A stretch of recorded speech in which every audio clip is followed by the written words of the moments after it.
Harry Gruyert, entre deux mondes, intérieur, extérieur, à 81 ans, toujours membre de l'agence Magnum, le photographe belge exilé en France publie un magnifique livre de photos Between Worlds aux éditions Atelier EXB. Il est l'invité ce jeudi du grand entretien de Bienvenue au Club. 12h50, c'est le Book Club. Les romanciers Victor Yamas et David Lopez à l'épreuve du deuxième roman, très remarqué lors de la sortie de leur premier livre.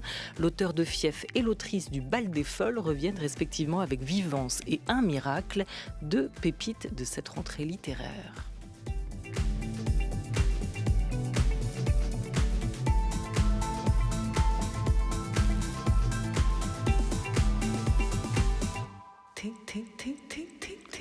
Il photographie en couleur, il photographie la couleur, des compositions lumineuses et colorées, géométriques et stylisées. Bonjour Harry Gruyert. Bonjour à vous. Bienvenue au club. Alors, Merci. 81 ans. Pardon 81 ans, Apparemment. et toujours de la photo. Je ne peux pas le croire moi-même, mais apparemment c'est le cas. Bon, on vient de dire avec Florian Delorme que vous nous donneriez votre secret. Quel est-il ? Mais c'est la passion, c'est le travail, oui.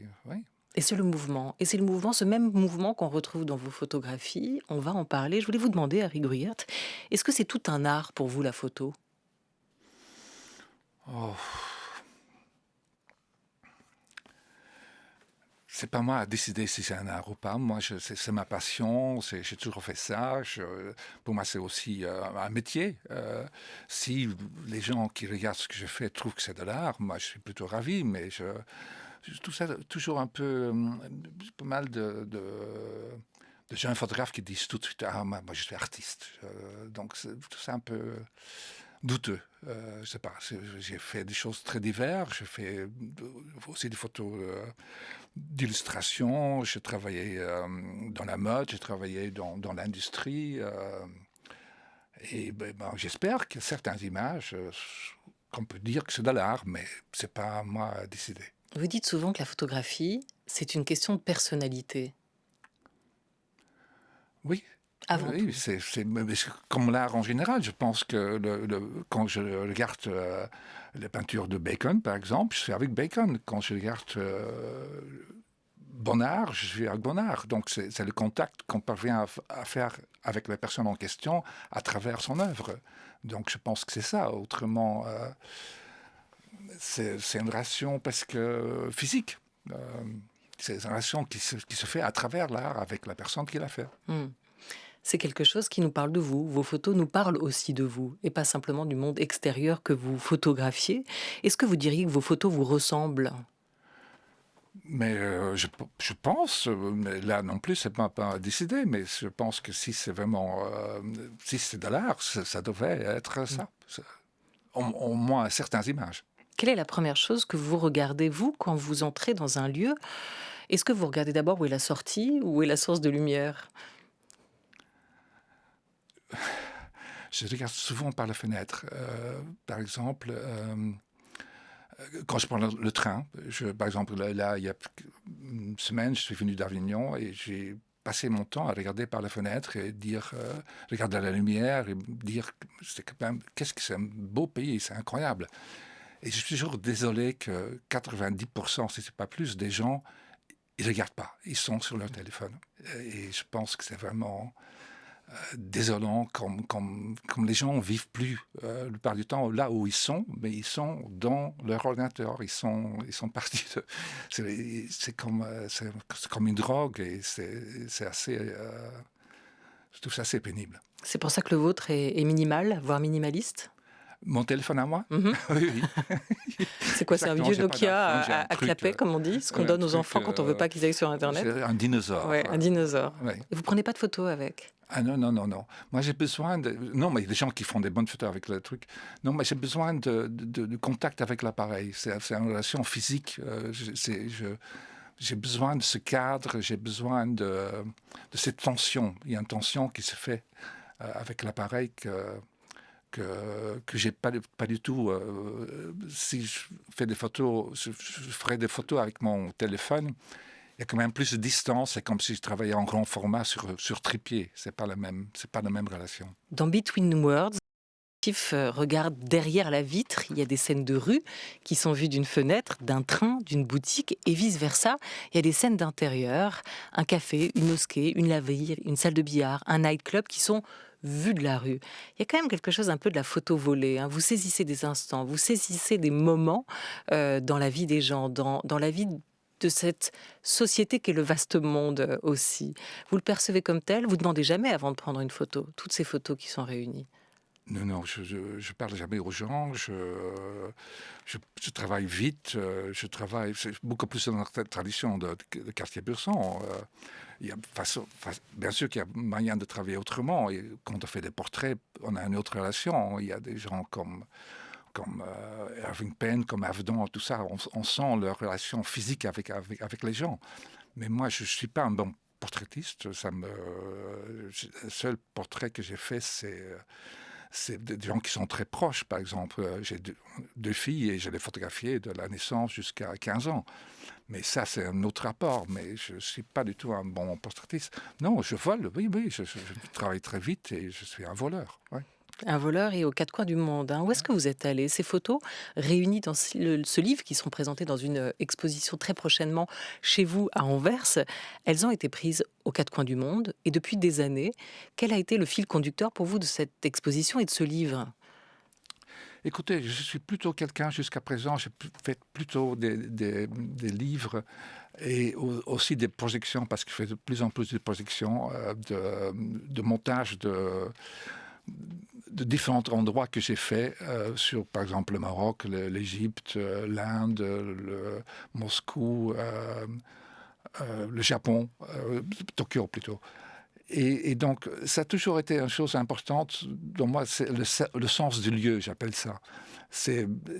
Pour moi, c'est le génie, par exemple, de Cartier-Bresson, c'est pas que c'est seulement bien composé, mais que ça dit beaucoup de choses sur le lieu où il a fait ça et le moment qu'il a fait ça.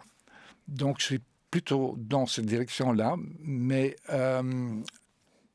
pendant le Covid, comme je n'ai pas pu voyager, j'ai commencé à regarder plein de choses et je me suis dit, tiens, je suis tellement attiré par cette situation inside-outside, de regarder vers une fenêtre ou d'être de l'autre côté. Et donc, ça fait un sens de mettre ça ensemble. Et donc, j'ai proposé ça aux ateliers EXB. On dit, formidable, on va le faire. Ce qui est assez étonnant, c'est qu'il y a des photos là-dedans qui ont 40 ans et des photos que j'ai faites très récemment. Et que finalement, il y a une vingtaine de pays là-dedans. Et donc, c'est une nouvelle façon de regarder mon travail à travers tout ça. Dehors, dedans, c'est le sous-titre en fait de ce livre et de cette exposition, Between Worlds, entre deux mondes en fait, entre les mondes.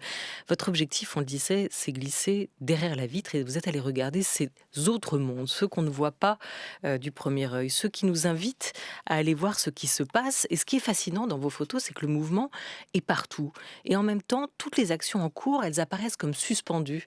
Qu'est-ce que la photo fait autant pour vous, Harry Gruyaert? Est-ce que vous diriez que la photo a quand même le pouvoir, en saisissant le mouvement, d'arrêter le temps, de figer le temps? Oui, absolument. Mais elles ne sont pas intemporelles pour autant. Pardon? Mais elles ne sont pas intemporelles pour autant, vos photos. C'est ça qui est très singulier. Oui, moi, je suis très influencé par le cinéma. Toute mon éducation, ma passion pour le cinéma, très jeune déjà, j'ai toujours voulu faire soit du cinéma ou la photo, ou les deux.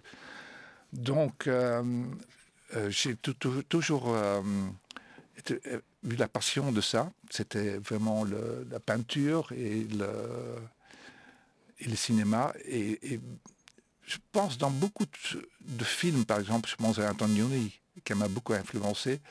Si on arrête beaucoup de ces images dans le film, on a des photos formidables. C'est tellement bien cadré, c'est tellement juste. Donc voilà, je suis entre le cinéma et la photo en fait. Antonioni, Bergman, Agnès Varda, je crois que vous aimez beaucoup la nouvelle vague aussi. Il y a dans leurs films, effectivement, si on fait des arrêts sur image, aussi à la fois des cadres et une manière de regarder le paysage, hein, une manière d'avoir toujours les yeux autour, des yeux qui se baladent autour. Oui, absolument. La nouvelle vague m'a beaucoup intéressé aussi. Mais oui, ma passion, c'est vraiment J'ai été directeur de la photo sur plusieurs documentaires pour un très bon cinéaste qui s'appelle Jeff Cornelis pour la télévision flamande. Et j'aurais pu faire carrière là-dedans. Et après, des autres cinéastes qui m'ont demandé de continuer là-dedans, comme d'être directeur de la photo. Mais je voulais faire mes propres films, en fait. Et donc, je ne suis jamais parvenu à trouver l'argent pour le faire. J'étais pas bon pour faire des dossiers, pour avoir assez de budget. Et l'avantage de la photo, c'est qu'on peut, même si on n'avait pas un sou, on pouvait... Dans le temps, si on faisait du noir et blanc, on pouvait développer ses propres films. Donc, on était beaucoup plus libre, quoi. Et la liberté, c'est quelque chose de très important pour moi. La plupart du temps, je travaille tout seul. Ça m'arrive de faire aussi par exemple, je viens de faire une série de mode assez importante et on se trouve avec 30, 40 personnes. Ça m'arrive aussi, mais c'est une autre expérience. Donc, moi, il faut vraiment que je sois seul. Ce qui m'intéresse beaucoup en photo, c'est ce genre de magnétisme. La coïncidence, c'est quelque chose qui me passionne. Ça veut dire que je suis attiré d'une façon assez mystérieuse par des choses, et les choses m'attirent. Ça marche dans les deux sens. Et il m'est arrivé tellement d'histoires, de coïncidences incroyables. Je me dis non, c'est pas vrai, ça peut pas arriver, que comme un puzzle qui se met ensemble, et puis voilà, c'est ça. Et ça, c'est plus important en photo qu'en cinéma. On construit quand même beaucoup plus de choses, forcément. Et forcément, on travaille en équipe. Donc, c'est plus lourd. Donc, il y a une liberté en photo on peut réagir à la fraction de seconde quand on voit des trucs. En cinéma, c'est plus compliqué. Ceci dit, s'il y aurait existé les possibilités du digital et de la qualité en cinéma maintenant, qui existe maintenant, j'aurais fait probablement plus de films. Mais maintenant, c'est un peu tard. Pourquoi ? Pourquoi 81 ans ? Vous allez nous dire maintenant que c'est peut-être trop tard. J'ai accumulé énormément de choses dans différents endroits et tout ça. Et on a quand même, je ne sais pas combien de temps j'ai devant moi, mais j'ai envie de donner vie à pas mal de sujets que j'ai abordés, mais que j'ai jamais donné, que j'ai jamais fini. Je veux dire, que j'ai jamais donné. Donc, je suis en plein dans les tirages, dans les maquettes de livres, dans les maquettes de mes vidéos. Ceci dit, si je ne fais pas de photos, je ne suis pas bien. Je fais des photos tout le temps. C'est presque toujours mon appareil. Quand je vois quelque chose qui m'intéresse et que je n'ai pas mon appareil ou que je ne fais pas ce qu'il faut, je ne réagis pas comme il aurait fallu, ça me perturbe pas mal. Je suis assez obsédé par les choses que j'ai ratées. Vous pourriez faire comme Godard, un livre d'images, hein, comme Jean-Luc Godard. Vous pourriez faire ça, mais vous faites pour l'instant, et c'est déjà énorme, des livres de photos tout court, sans les animer.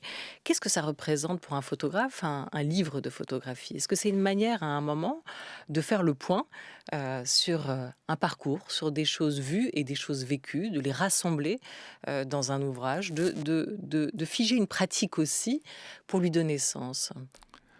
Mais c'est très, très important. En plus, le livre, ça reste dans un expo qui est très important aussi. Mais on peut se planter un peu. Et puis, finalement, ça dure un mois et après, ou deux, et puis on oublie. Donc, le livre, c'est vraiment très, très important. Et je suis ravi de faire des livres. Et en plus, les livres aussi, c'est un travail d'équipe, bien sûr. Il y a les éditeurs, il y a mon assistant avec qui... Albin, avec qui je fais tous mes scans et mes chromies. Je travaille énormément sur les chromies. Ce qui m'intéresse, Je trouve un grand avantage du digital maintenant, c'est pas tellement la prise de vue, mais c'est le tirage, parce qu'on peut beaucoup plus interpréter très localement le tirage. Et, dans le temps, quand je faisais des tirages homogènes, c'est très limité. Je veux dire, moi, je faisais des Ciba, par exemple, qui avait pas mal de qualité, mais c'était très difficile de contrôler. Et c'était très difficile à refaire un deuxième tirage parce qu'il y a un tel contraste. Et c'était vraiment beaucoup plus difficile maintenant. Maintenant, en fait, comme il y a plus de possibilités, je travaille beaucoup plus longtemps sur le tirage parce que on peut le faire. Et donc, quand on fait des livres, il y a l'éditeur qui rentre en scène, il y a celui qui fait l'écran malin, Daniel Regard, qui est vraiment très très fort, sur lequel on prépare tout pour l'imprimerie. Et l'imprimerie est en fait importante, mais je pense que tout le travail qui a été fait avant, même pour le technique, est presque plus important que l'impression même. Qu'est-ce qui compte ? Après, c'est le papier. C'est le papier, c'est quand même... Tout le monde a plus ou moins les mêmes machines maintenant. C'est quand même aussi la passion de l'imprimeur pour son métier. Et puis c'est la relation aussi que tu as avec la personne qui est devant la machine. Et vous ne légendez pas vos photos, pourquoi ? Pardon ? Vous ne légendez pas vos photos, pourquoi ? Ah non, à la fin du livre, ils sont légendés. Oui, mais pas... Le récit ne se fait pas autour de la photo. Vous ne racontez pas une histoire, elle se raconte en images uniquement. Quand on feuillette le livre, quand on traverse et qu'on fait ce voyage avec vous, on ne sait pas où on est. Il faut se référer à la fin pour savoir où elles ont été prises, mais c'est en soi un voyage aux quatre coins du monde que vous laissez ouvert à l'imagination du lecteur. Ben oui, la légende, c'est important, mais c'est quand même l'image qui compte d'abord. C'est la relation qu'on parvient à avoir avec l'image en question. Donc voilà, je ne suis pas du tout un journaliste. Voilà, peut-être, c'est peut-être ça. Moi, je ne fais pas tellement expliquer. Vous ne commentez pas. Je ne commente pas, je n'explique pas. Mais, malgré que je suis un photographe qui est rentré dans Magnum, quand je suis rentré, il y a des gens dans l'agence aussi qui n'étaient pas très pour du tout, parce que dire bon, il n'est pas du tout journaliste, on a besoin de journalistes. Donc, j'ai travaillé pour des magazines, mais relativement peu. Et donc, je ne veux pas expliquer. Je veux pas expliquer en même temps, comme je vous dis, que c'est quand même important pour moi. C'est pour ça aussi que je fais toutes ces séries de vidéos, qui s'appellent Sense of Place, où l'endroit est important. Dans votre vie, à vous, la frontière, cette question du seuil que vous travaillez aussi à travers cette série de photos et cette exposition à venir, est-ce que dans votre vie à vous aussi, la frontière reste floue ? Ou est-ce que vous pratiquez assez farouchement vous la protégez, votre intimité, assez farouchement du regard extérieur ? Oh là là. Je ne sais pas. Je me protège. Oui, peut-être.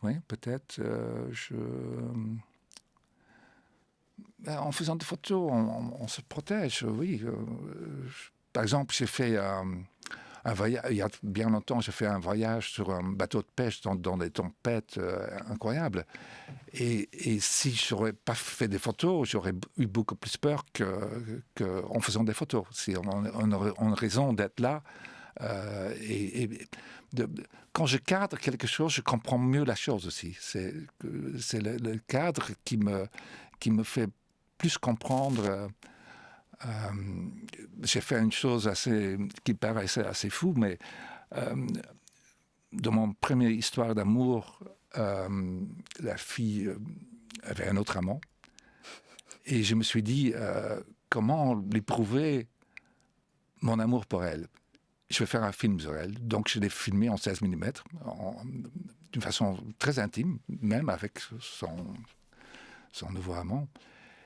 Et bizarrement, ça m'a fait mieux la comprendre, elle, en la filmant, mieux comprendre moi-même, et j'ai pu prendre distance. En fait, le contraire s'est passé. C'est que le film, ça ne m'a pas attiré vers elle, c'est le contraire qui s'est passé. C'est-à-dire que j'ai plus prendre distance à cause de la filmer. Le recul. De recul. Ouais. Ça fait plusieurs fois, Harry Hogarth, que vous utilisez le mot d'attirer, d'attirance. Qu'est-ce qui vous attire encore aujourd'hui? Qu'est-ce qui vous aimante? Qu'est-ce qui m'attire? La lumière, le cadre, les couleurs, les personnes. Je suis un petit excité, donc voilà, je ne sais pas. C'était quand la dernière lumière qui vous est ébloui, qui vous est surpris? Ce type de lumière où on se disait, j'ai jamais vu ça. La dernière lumière, mais je viens de vous dire que j'étais dans ce voyage de train, que je regardais la C'était lumière celui-là. tout le temps, et le paysage tout le temps, et je dis, quel beau pays. Qu'est-ce que c'est beau, qu'est-ce que dommage que les gens ne regardent pas, au lieu d'être sur le téléphone. Voilà. Parce que c'est aussi ça, c'est la lumière qui vous a fait aimer le Maroc la première fois que vous y avez été dans ce pays. C'est aussi la lumière et les couleurs qui vous ont emporté quand vous étiez en Inde, ces premiers grands voyages fondateurs. La lumière de ces paysages, c'est Henri Cartier-Bresson que vous avez rencontré, que vous avez croisé, qui en ce moment, une exposition lui est consacrée à la Fondation Henri Cartier-Bresson sur son expérience du paysage. Elle est à la voir jusqu'à la fin du mois. Elle est superbe. Elle est superbe. Elle est superbe. Il y a une expo aussi dans la Fondation Giacometti en même temps sur le paysage qui est vraiment très, très, très intéressante. Vous étiez d'accord avec lui, parfois, avec Henri Cartier-Bresson. Vous avez raconté ce moment où il vous avait proposé de peindre ses photographies avec des pastels. On était dans les années 70 et vous avez refusé. Non, c'est qu'il était venu voir une expo que j'avais fait sur le Maroc, à la galerie Delpire. Et mes tirages n'étaient pas très bons parce qu'à ce moment-là, techniquement, c'était très difficile de restituer tout ce qu'il est dans l'original, dans le Kodachrome. Donc c'était assez palote, c'était vraiment pas génial. Alors il me dit, mais c'est pas mal, mais il commence à mettre il faudrait que ce soit plus saturé, il commence à mettre physiquement des trucs sur le tirage. C'était très, très drôle, tu n'as pas un peu plus de ça. Après, il m'envoie un livre sur son professeur André Lotte. Il m'envoie son livre.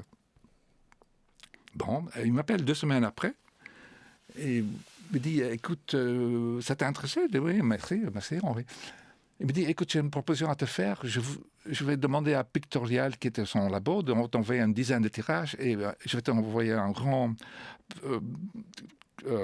plateau de pastels. Et j'aimerais que tu photographies, que tu colories mes photos. Je dis, Henri, écoute, c'est gentil, mais moi, j'ai jamais dessiné, j'ai jamais coloré, j'ai pas ce truc à la main. Donc, je pense que ça serait intéressant, mais non, je sais pas, je pense que c'est pas une très bonne idée. Ah, mais il disait, ça n'a pas d'importance, je voulais voir comme ça. Et c'était assez marrant parce qu'Henri, en principe, il n'aimait pas la photo couleur, mais il aurait dû voir quelque chose chez moi qui l'intéressait. Et pour lui, c'était une expérience, quoi. C'était pas plus que ça. Donc voilà, c'était une histoire assez drôle. Mais sur d'autres points, vous avez pu vous mettre d'accord. Pas sur la pastel, ni sur le coloriage de ces photos, mais c'était j'adore tout ce qu'il a fait. J'adore le personnage qui était vraiment très provocateur en même temps. C'était un drôle de bonhomme, mais je l'aime beaucoup, oui.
France Culture, bienvenue au club.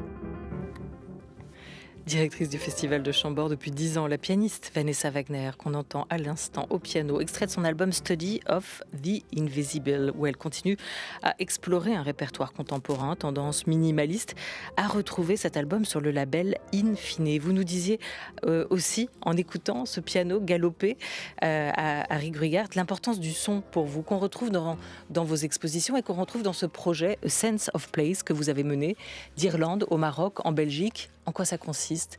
Ce sont des photos, des films de vos photos aussi. Hein. Donc, j'ai réédité ces lieux-là, où donc, avec, à chaque fois, où ça dure 15 minutes ou 20 minutes sur des lieux précis. Et la bande-son est vraiment géniale. J'ai l'impression que mes photos renaissent avec ça. Pour moi, c'est assez émouvant. C'est un musicien génial qui s'appelle Tur Florizon qui a fait tous les bandes sons de ça. Voilà, vous nous parliez de votre envie de faire des films. Ça en est, d'une certaine manière. Voilà, ce sont des films. Finalement, vous faites des films avec vos photos. Ma frustration de ne pas être cinéaste, elle est là. Donc, elle se retrouve là. Je donne corps à ça maintenant. Merci mille fois. Je vais faire une dizaine comme ça. Merci à vous, Harry Gruyaert, d'avoir été avec nous. Je rappelle ce livre qui paraît Between Words chez les éditions aux ateliers EXB et cette exposition à venir à Anvers. Le 10 septembre. Galerie 51 à Anvers. Merci à vous. On espère que cette exposition viendra aussi jusqu'à nous, ici à Paris, après avoir aussi travaillé sur des photos de mode, vous le disiez, pour Saint-Laurent. Et un mot ? L'expo viendrait chez Lambert très probablement en novembre. Ah ben voilà, elle vient chez Monsieur Lambert. La question aujourd'hui, Sébastien, thème de notre book club qui a été posé aux auditeurs. Absolument, parce que l'émission est autour du deuxième roman. Et bien la question c'est, quel est selon vous le plus grand deuxième roman de l'histoire? Vous pouvez continuer à y répondre via notre hashtag book club culture et puis on prendra des cours d'écriture aussi grâce à l'école Les Mots. Donc le deuxième plus grand roman après le premier en fait. Après le premier. C'est ça. Il faut savoir qu'il y en a eu un premier d'abord. Merci beaucoup, à tout de suite.